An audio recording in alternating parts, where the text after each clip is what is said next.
Welcome to BNEWS Weekly. I'm Phil Gallagher, along with BNEWS Director Rich Hosford, BNEWS reporters Chris Flaherty and Robert Paris.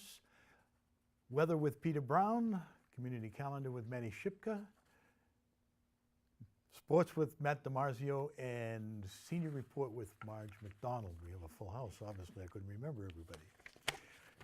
Okay, police are advising residents to keep their car doors locked and to take any valuables inside the house after numerous reports of car break-ins that occurred Wednesday night. Police said the break-ins happened in the Francis Wyman Road and Virginia Road neighborhood. They said the department had heard reports of 4 break-ins, which, while not a huge rash, should be taken as a warning to others to secure their vehicles. Items stolen included loose change and some personal property. In one instance, a laptop was taken. Police advised residents to never leave valuables in their vehicles and to always lock them in the evening. A Burlington grocery store will be closing its doors after nearly 2 decades in Burlington. Roche Brothers said in a statement that it will close its Burlington location in the Crossroads Plaza at 34 Cambridge Street when its lease expires on December 9th. It did not say the reason for closing the store. The company said it is offering positions to its Burlington employees at other store locations. It also said it was a privilege to serve the Burlington community for the past 16 years and hopes that loyal customers will visit its store in Acton and the upcoming Brothers Marketplace that is opening in Waltham this spring. Finally, the company said they will continue to offer Roche Brothers home delivery and catering services in Burlington. As soon as we find out there's a new tenant coming in there, we'll update you as to who that might be. A Burlington man was among others arrested when an alleged Lawrence drug dealer was taken into custody. Middlesex DA Marion Ryan and Woburn Police Chief Robert Ferrulo have announced that Georgia Rees DeBello, 38 of Lawrence, was arraigned Monday in Woburn District Court on 1 count of trafficking over 36 grams of heroin and violating the drug laws near a school in connection with an alleged drug distribution operation to sell over 90 grams of heroin and fentanyl. Judge David Frank set bail at $10,000 cash. The next date in this case is November 20th, 2017. 3 others were arrested with Reyes DeBello, including Charles Justice, 46 of Burlington, who was charged with being present where heroin was kept. According to authorities, on Friday, September 29, Woburn Police and members of the Southern Middlesex Regional Drug Task Force were executing a search warrant at a residence at Wynn Park in Woburn as a result of a 3-month investigation into suspected drug activity at that address. Upon arrival at the residence, police found suspected narcotics inside the home.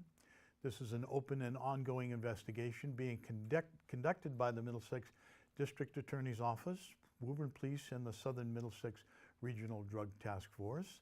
5 other individuals are also arrested as part of this investigation. And always remember that these at this time are just allegations. Last Thursday evening, the Burlington Police Department, along with Burlington Overcoming Addiction, held a candlelight vigil on the town common in remembrance of those that have lost their lives as a result of opioid addiction. BNews reporter Chris Flaherty was in attendance, and he offers this look at the evening. Last Thursday, citizens gathered on the town common by candlelight for a vigil to remember those who have lost their lives as a result of opioid addiction. The vigil was made possible by the efforts of the Burlington Police Department and the newly formed organization, Burlington Overcoming Addiction. It actually took a lot. The Burlington Police, Bob Aloisi did a lot. He got the candles, he got the pins. The Reardons did a lot. I got a bunch of resources. I think the night turned out awesome. I didn't expect so many people to come, but there was a bunch of people here, and I really think that we got the message out. Speakers at the event ranged from members of the Board of Selectmen, the Burlington Police Department, to family members of those lost to opioid addiction. At this candlelight vigil, I not only think of my sister, but I think of the other families with similar stories that have lost their loved ones, and the families that have loved ones currently battling with their addiction. It's a really tough road, and no one can imagine or understand it until it is their reality. The reason why I spoke out tonight is because addiction is not just our country's problem. It's not just a Massachusetts problem, but it's in our local community as well. Joe's life mattered, and his death has the potential to matter even more. Every life matters. His story matters. We hope by telling Joe's tragic story, it will enlighten others as to the power of addiction and hopefully make a difference in someone else's life. No one's life should ever have to end in this shocking and dreadful way. I stand before you tonight and ask you to help raise awareness, educate the public, and shatter the stigma of addiction.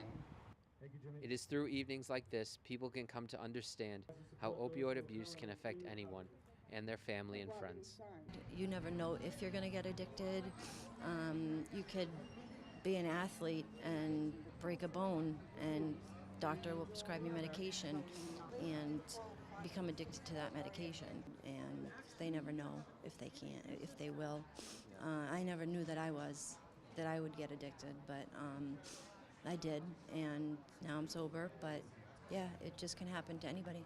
You never know when, but it can. Until next time, this is Chris Flaherty for BNEWS Weekly.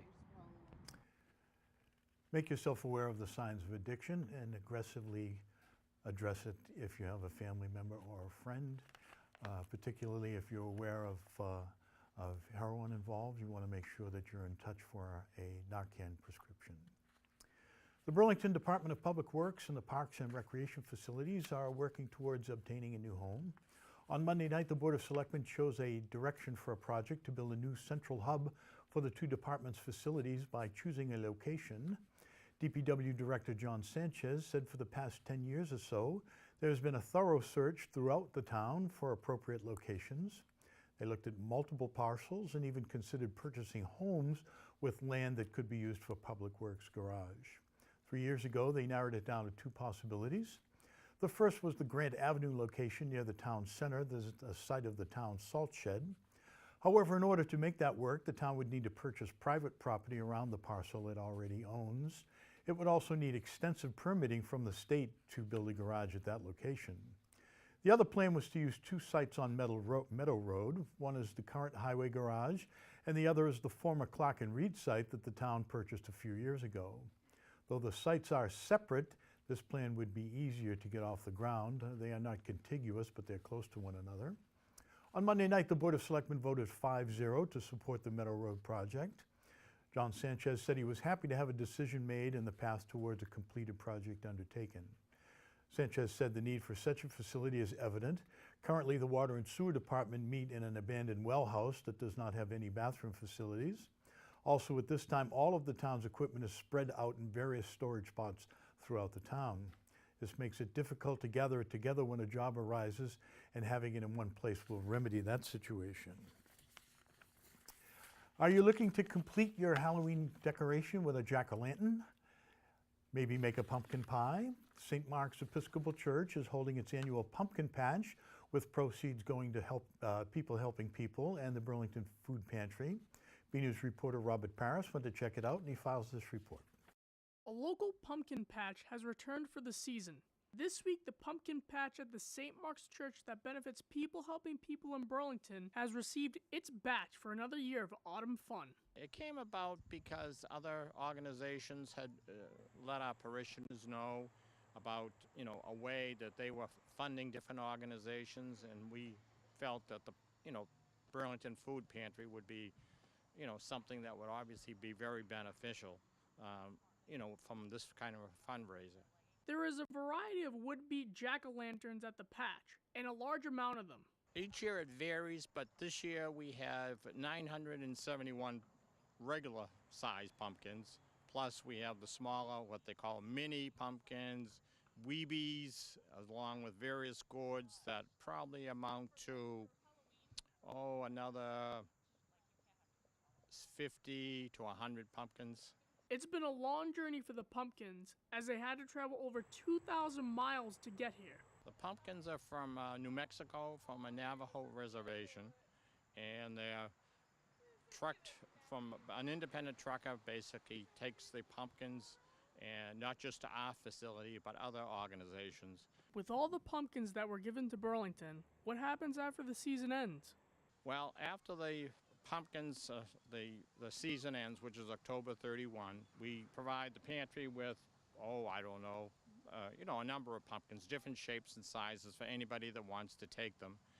But if there are any pumpkins after that, it would be nice if we could donate it to, somebody that has animals, but in the past we haven't been able to find anybody, so we basically have to just discard them into the woods. But every year, the pumpkins that are left over, they disappear because they basically break down, and then the animals, namely deer, squirrels, chipmunks, they have something obviously for the winter.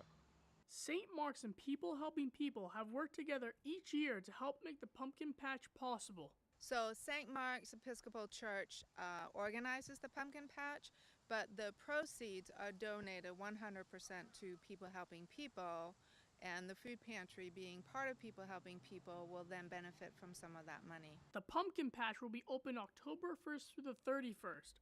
Monday through Friday from 12 p.m. to 6 p.m. and Saturday and Sunday at 11 a.m. to 6 p.m. From St. Mark's, I'm Robert Paris for BNEWS Weekly. Do you enjoy hibachi-style cooking? I do, and my favorite is coming to town. An incoming Asian-style restaurant opening in the district got one step closer to its goal of providing a full-service dining experience. On Monday night, the Board of Selectmen approved an all-alcohol liquor license to Feng Shui, which is set to open this spring at 2400 District Avenue next to the TD Bank. Frank Zane said the menu includes traditional items, sushi and hibachi tables. He said they were excited to open in Burlington.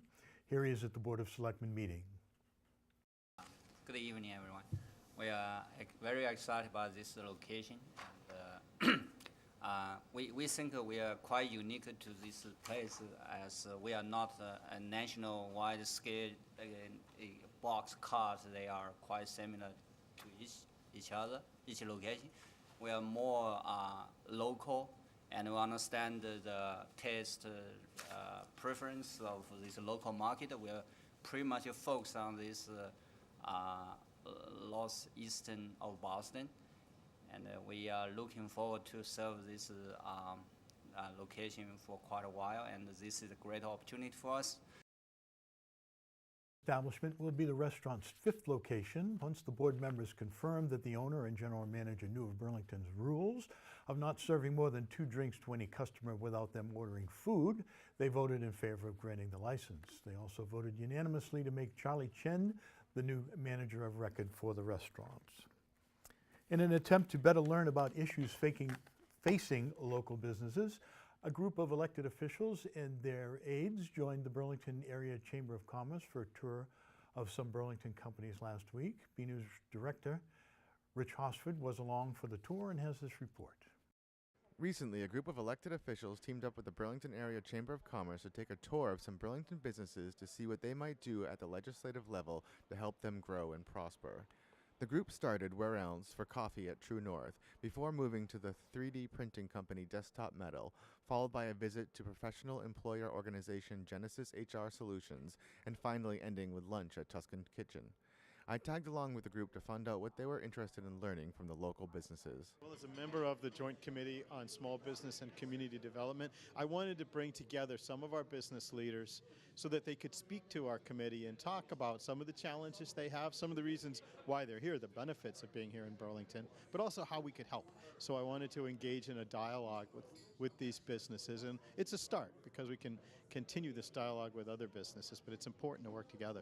Well, to meet the Chamber of Commerce in Burlington, and also to hear from different companies about their experience about being here, what their needs are, what's working for them, what are their challenges.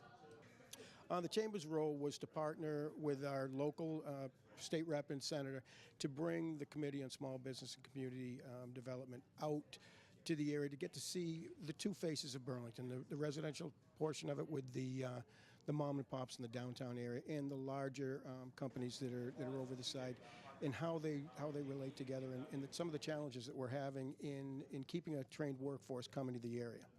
I also had a chance to speak with representatives from a couple of the businesses to ask what they hope to get out of the day and what they wanted to see happen moving forward.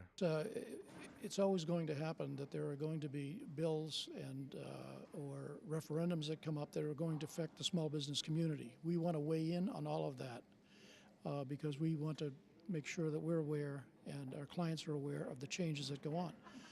Working with the local legislators is always a good thing because we can have that dialogue as to what might work, what doesn't work, what the challenges might be. In the end, I think the legislators and companies like ours are going to be on the same page because we want to service the small business community and make sure they're protected as well. Well, I think we wanted to just make them aware that there's this really awesome stuff happening out here in Burlington. 3D printing, I think, is at the vanguard of manufacturing and where we're going, I think, in terms of how we make things.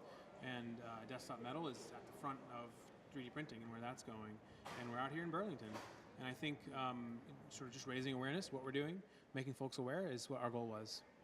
So what did our local officials hear from businesses during their tour? I mean, first of all, we know why they're here. They're here because they have access to our educated workforce. And what that tells us that we have to continue to support workforce training and higher education in our public schools because that's what makes us tick. That's what makes our engine tick.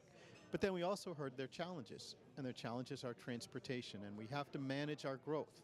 And we have a great economy, we have great opportunity here. Well, really, what I heard is what I've always heard, and that is that transportation is a huge issue, and that they are really looking to the legislature and the state for help with that issue, which makes a lot of sense to me because that's an infrastructure issue, and I believe that it is the responsibility of the state to provide those services to help businesses grow and bring people in and train and be economically successful and be environmentally responsible. Get some of these cars off the road, expand the areas where people can afford to live and still get to their job. Finally, the Burlington Area Chamber of Commerce believes activities like the tour and the lunch meeting that followed are great ways to find solutions to common problems. Well, there's nothing more powerful than getting everyone in the room at the same time to be able to share ideas. There's all types of experience in this room from the government public level and also the business level. And when you share ideas and talk about challenges, good things happen. Things have progressed well here in Burlington. While we have many successes, there are also challenges that we work on every day. Most of them are behind the scenes. When we can collaborate with our legislators to get them to understand what the unique challenges are in this area and along this the Route 3 corridor, it just works wonders. At True North Coffee and Desktop Metal and Genesis HR Solutions and Tuscan Kitchen, I'm BNEWS Director Rich Hosford. The town's project of replacing all streetlights with new, more energy-efficient lights will now cost Burlington taxpayers less than originally thought. Remember, we own those streetlights. We bought those about 20 years ago. At Monday night's Board of Selectmen meeting, Town Administrator John Petrin announced that the town has received a grant for $115,000 from the Mass Department of Energy Resources for the LED streetlight project. Here's Town Administrator Petrin recognizing those who made the grant possible. Last week, I was invited by Mr. Sanchez because I think he needed a driver. I was invited. And the $2 for parking. Yeah, and he made me pay the $2 for parking to go to Lowell. Him, Tim Mazzone, and Emily Wright and John invited me to drive them to Lowell to receive a state grant. And we did get a letter from our new Senator Cindy Friedman. So the town did receive a grant for $115,000 from the Department of Energy Resources for the LED streetlight conversion. So I just want to thank John and his team because town meeting had already approved this program, and then they did the work. I think I'll give some credit to Mr. Sagarino as well, because if I don't, I'll be hearing about this for a while. So Mr. Sagarino brought to our attention that it had just been announced right after town meeting that a grant program was in place. And so John and his staff, certainly pursued that, and it actually held up our street conversion program, but it saved us $115,000. DPW Superintendent Sanchez said that with the grant money and the grant the town received from Eversource for the project, the whole thing will be paid off in a few years. He estimated that in 3 years the town will start to see the annual savings from the efficient lights. The grant from the Mass Department of Energy Resources is part of a Governor Charlie Baker, Lieutenant Governor Karen Polito initiative to support LED streetlight projects across the state. In total, $4.3 million was distributed to 40 municipalities in the most recent round of grant dispersals. We go now to BNEWS weatherman Peter Brown in our Weather Center for the latest forecast. We'll also check out the community calendar with today's director, Maddie Shipka, to see what's happening in Burlington.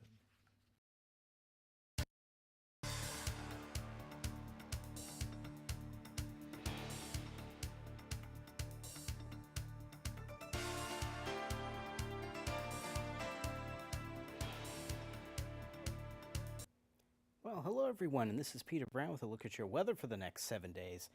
And I know it's been really interesting to note that, I know the calendar says October, but I'm sure a lot of you have been thinking, it's really been feeling like August around here. We've really been holding on to summer, which is great for your gardens and everything.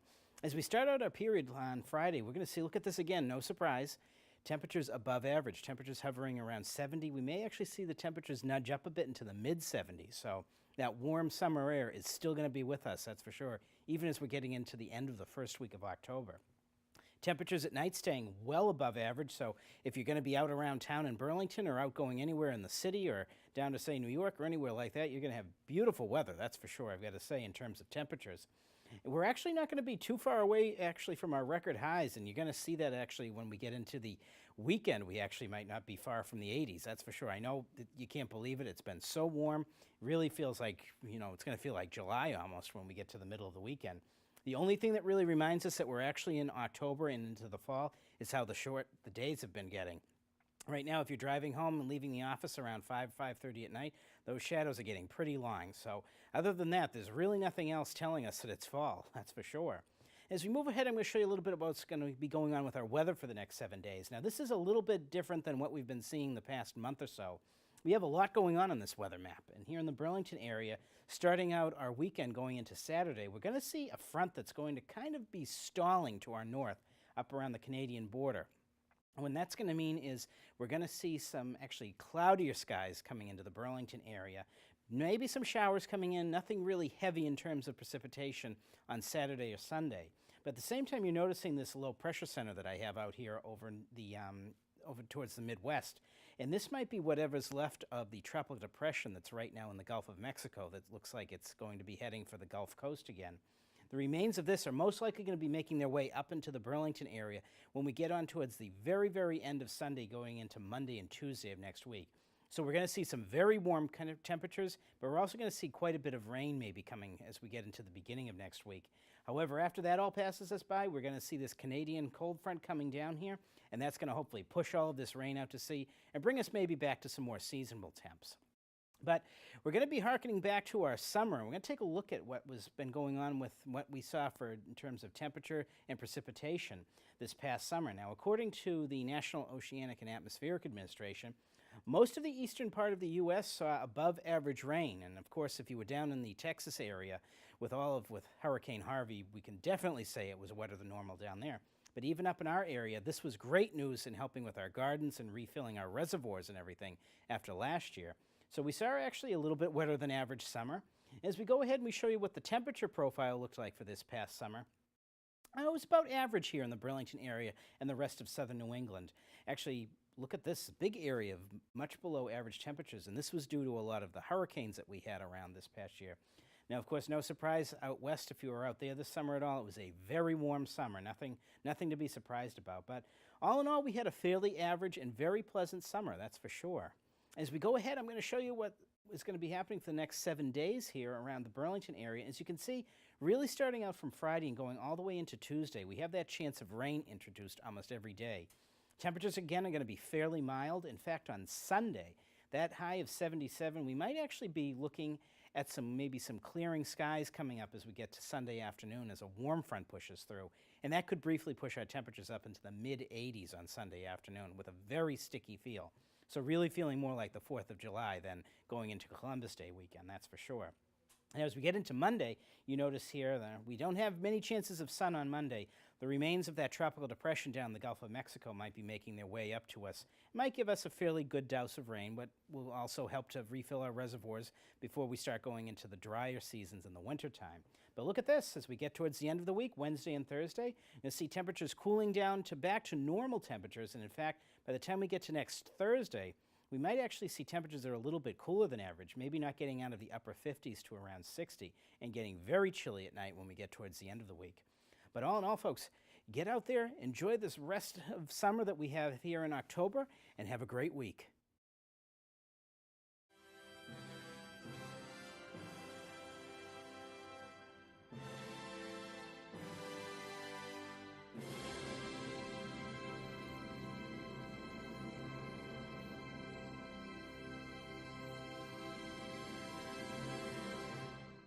I'm Maddie Shipka, and this is your community calendar.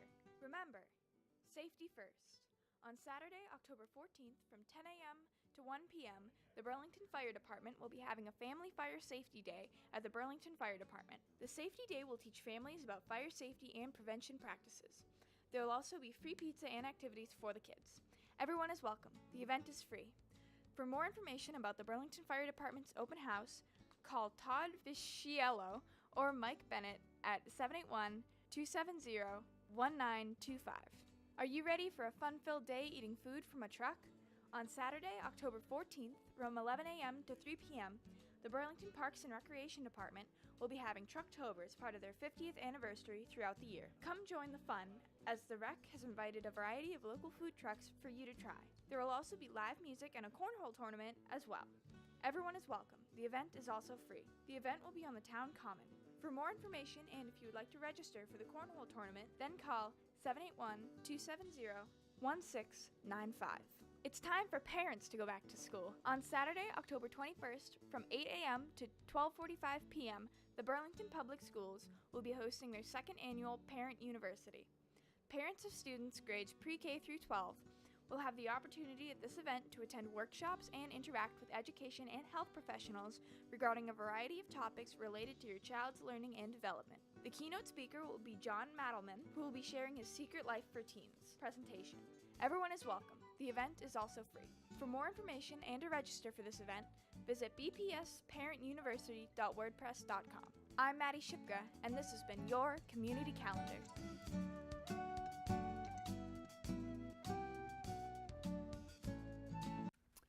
We are well into the fall sports season, and Burlington's teams are battling hard.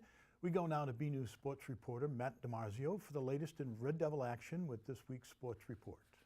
Hey everyone, this is Matt DiMarzio here with your weekly sports report. The Burlington High field hockey team didn't beat Lexington on Thursday at the high school, but the Lady Devils are certainly working hard this season.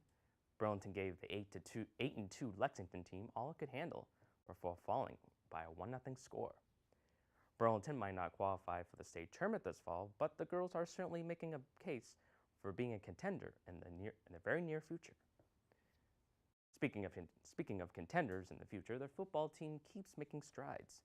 Last week, the Red Devils lost to Watertown, but Burlington put up 20 points in a 35-20 loss to the Raiders. The Devils host Wakefield on Friday night at Varsity Field. Burlington has a few teams that are still in the mix for a spot in the state tournament. The boys' soccer team beat Stoneham earlier this week and improved to 5-4 as the second half of the season gets underway. Matt Jackling's squad has been a consistent postseason threat for the past few seasons. The boys' cross-country team is 3-1 this season and just happens to have one of the fastest runners in the league. Rashiba Prakash has won all 4 of his races this season in helping Burlington compete for the Middlesex League's Freedom Division title.